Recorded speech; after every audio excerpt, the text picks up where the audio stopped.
सूचना दर्शकों को विवेक की सलाह दी जाती है।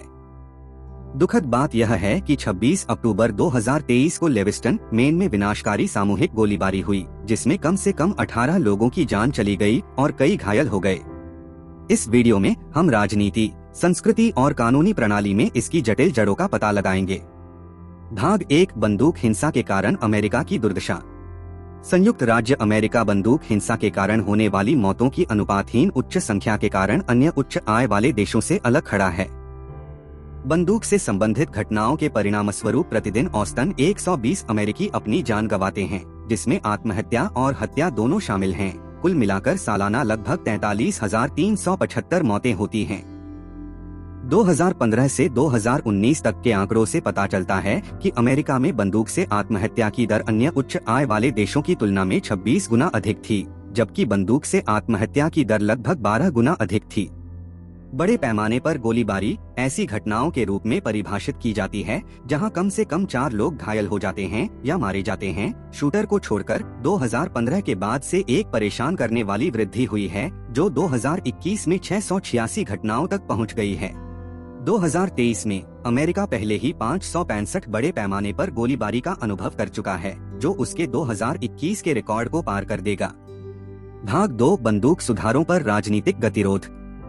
बंदूक से संबंधित मौतों की चौंका देने वाली संख्या के बावजूद अमेरिका में बंदूक नियंत्रण सुधारों को लेकर राजनीतिक चर्चा, निष्क्रियता और विभाजन में फंसी हुई है। 2022 में टेक्सास के उवाल्डे में एक स्कूल में गोलीबारी के बाद कांग्रेस लगभग 3 दशकों में पहली बार सीमित बंदूक सुधारों पर एक समझौते पर पहुंचने में कामयाब रही। हालांकि ये उपाय बंदूक हिंसा महामारी पर महत्वपूर्ण अंकुश लगाने में विफल रहे हैं। अमेरिकी इतिहास और मूल्यों में गहराई से निहित नागरिक बंदूक स्वामित्व की संस्कृति महत्वपूर्ण विधायी परिवर्तनों को लागू करने में एक बड़ी बाधा उत्पन्न करती है। नियमों को कड़ा करने के बजाय कई राज्यों ने हाल के वर्षों में बंदूक कानूनों को ढीला करने का विकल्प चुना है, जिससे समस्या और बढ़ गई है। भाग 3, बंदूक का प्रसार। व्यापक राष्ट्रव्यापी बंदूक स्वामित्व डेटाबेस की अनुपस्थिति के कारण संयुक्त राज्य अमेरिका में निजी स्वामित्व वाली बंदूकों की सटीक संख्या निर्धारित करना एक कठिन चुनौती है।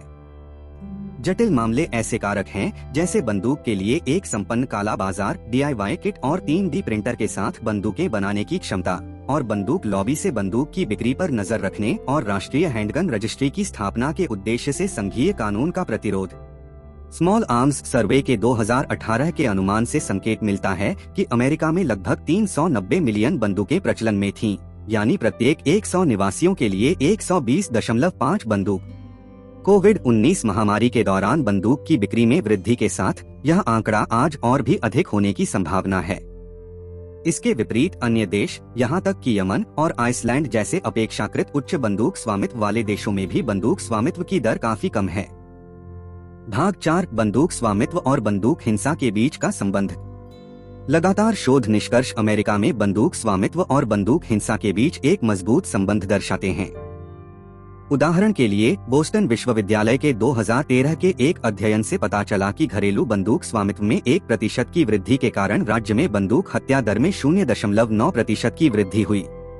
इसके अतिरिक्त कम प्रतिबंधात्मक बंदूक कानूनों वाले राज्यों में बंदूक से संबंधित हत्याओं और आत्महत्याओं की उच्च दर का अनुभव होता है। यह धारणा कि मानसिक स्वास्थ्य के मुद्दों को संबोधित करने से हिंसक अपराध में काफी हद तक कमी आएगी, इस मान्यता को वैज्ञानिक समर्थन नहीं है। ड्यूक यूनिवर्सिटी के एक अध्ययन के अनुसार भले ही सभी मानसिक स्वास्थ्य विकार चमत्कारिक ढंग से ठीक हो जाएं, फिर भी हिंसक अपराध में केवल 4% की कमी आएगी। भाग 5, बंदूक वाला अच्छा व्यक्ति सिद्धांत। संयुक्त राज्य अमेरिका में बंदूक निर्माताओं और नेशनल राइफल एसोसिएशन (NRA) जैसे संगठनों द्वारा प्रचारित एक व्यापक धारणा यह है कि सशस्त्र व्यक्तियों की संख्या बढ़ाने से बंदूक हिंसा को रोका जा सकता है। यह अवधारणा, जिसे बंदूक के साथ अच्छा आदमी सिद्धांत के रूप में जाना जाता है, यह मानती है कि सशस्त्र नागरिक हमलों को प्रभावी ढंग से विफल कर सकते हैं। हालांकि डेटा दर्शाता है कि ऐसे उदाहरण जहां पुलिस या दर्शकों ने एक सक्रिय शूटर को सफलतापूर्वक रोका है, अपेक्षाकृत दुर्लभ हैं। उदाहरण के लिए, स्कूलों में सशस्त्र गार्ड आवश्यक रूप से निशानेबाजों को नहीं रोकते हैं और कुछ मामलों में आक्रामकता भी बढ़ा सकते हैं। भाग 6, सांस्कृतिक कारक और नीतिगत ठहराव। अमेरिका में बंदूक स्वामित्व की संस्कृति सार्थक बंदूक नियंत्रण नीतियों को लागू करने में एक महत्वपूर्ण बाधा प्रस्तुत करती है, विशेष रूप से बड़े पैमाने पर गोलीबारी के बाद। कम स्पष्ट बंदूक संस्कृति वाले देशों में ऐसी घटनाएं अक्सर व्यापक बंदूक नियंत्रण उपायों के लिए सार्वजनिक समर्थन का कारण बनती हैं। हालांकि अमेरिका में, जहां बंदूक रखने के लिए आत्मरक्षा प्राथमिक तर्क बन गई है, महत्वपूर्ण नीतिगत बदलाव लागू करना चुनौतीपूर्ण है। जबकि अन्य राष्ट्र समुदाय के भीतर हैंडगन तक कानूनी पहुंच को प्रतिबंधित करते हैं, अमेरिका व्यक्तिगत सुरक्षा के अधिकार पर जोर देता है, जिससे बंदूक हिंसा को रोकने के प्रयास और जटिल हो जाते हैं। भाग 7, राजनीतिक परिदृश्य। हालांकि अधिकांश अमेरिकी सार्वभौमिक पृष्ठभूमि की जांच सहित सख्त बंदूक नियंत्रण उपायों का समर्थन करते हैं, रिपब्लिकन पार्टी के भीतर एक मुखर अल्पसंख्यक ऐसे कानूनों का दृढ़ता से विरोध करता है।